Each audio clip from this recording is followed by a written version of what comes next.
Yeah, so I saw a picture today, and it was like you were saying, how you said Horus, it was actually his left eye that was removed, and then Isis, his mother, put what do they call it?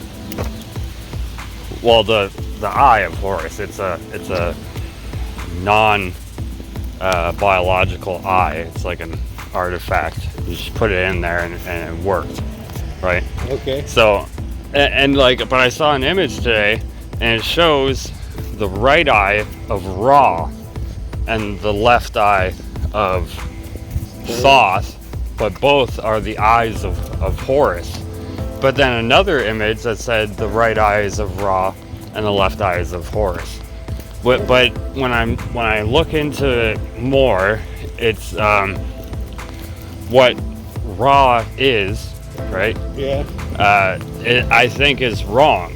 What people say, like in the description, it's like it's the god that could be the sun itself, or it's a representation of the sun, or it's Horus in a boat going through the day, each day in the sky. But it doesn't, like, not one thing that I've seen says that it's the snake. Okay. Right? Because like all of them, not just Horus, but almost all the pharaohs have the sun disk above their head, and it's wrapped with a cobra, right? Yep. Okay, like I've been in the sun, and it's a giant snake that's in there.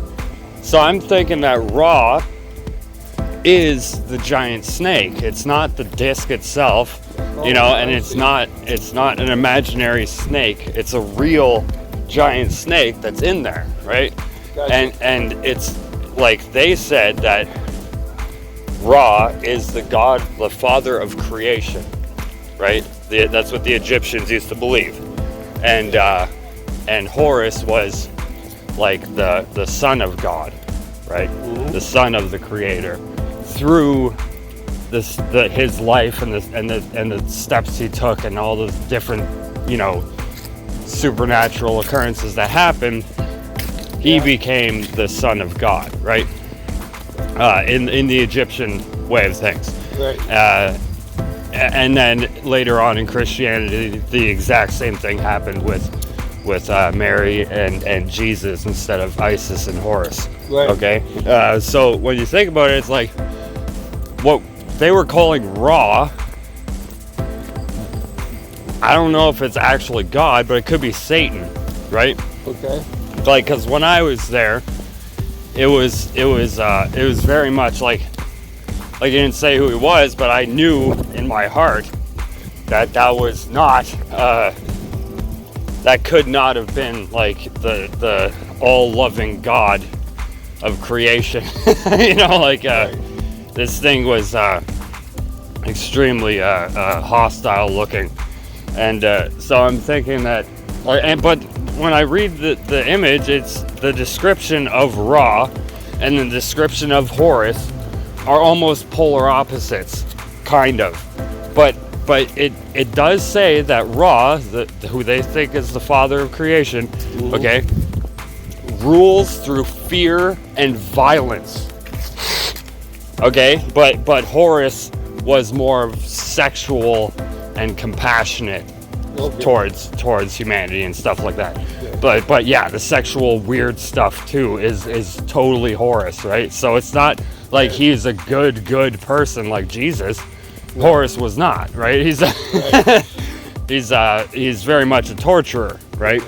So when I think of things like, okay, so when I saw Satan, Ra, in the sun, his eyes were reptile eyes, right? Like it's a giant snake dragon. Like so it's like burning greenish yellow fire as the iris of his eyes, and the pupils are giant snake black eyes straight up and down. Yeah.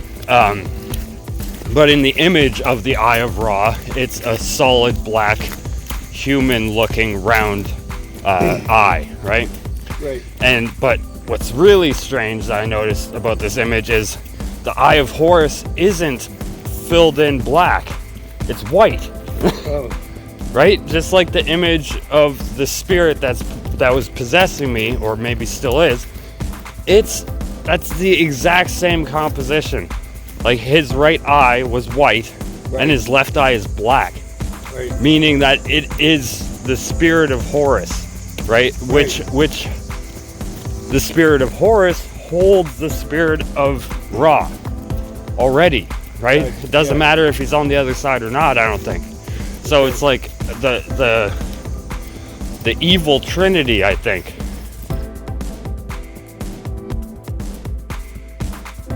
Yeah. And like, it's so creepy when you think about it, and like all this weird stuff that's going on in Peru right now. You know, I know a lot of people could think that it's literally just, you know, Colombians or whatever, like Peruvian cocaine movers that are just like killing people, but I mean, it's their folklore of this one they call the face peeler. yeah, exactly. That you know, a government agency could just be using the villagers' fears against them, and then spreading more propaganda around the world about it. I understand that, but at the same time, they have those pyramids, right? and these things, you know, could be actually literally opening now. like we don't understand that the pyramids could actually be doorways, like a stairway that the door opens at the top. They walk down the pyramid and then they're here, right? Like as soon as they touch ground, you know, and they could literally be coming out of these places right now, and it could be happening in Egypt right now. Okay. You know, where else? Like where the Mayans were, like there's so many cultures there's like 200 pyramids all over the world, right? Right. And like it's all these smaller countries, I think, that are going to get affected first, and then it's going to become like a major problem once it's like, you know, they put two and two together and they start saying like the aliens are here and they're very hostile, and you know, we got to team up together. Yeah. Just like Ronald Reagan was proposing, right? How small our differences will be if we all form together against a common enemy, right? Mm-hmm. Yep. And I think that's what the whole thing is. What starts the New World Order is the alliance of humanity itself against a common enemy that is not human, right?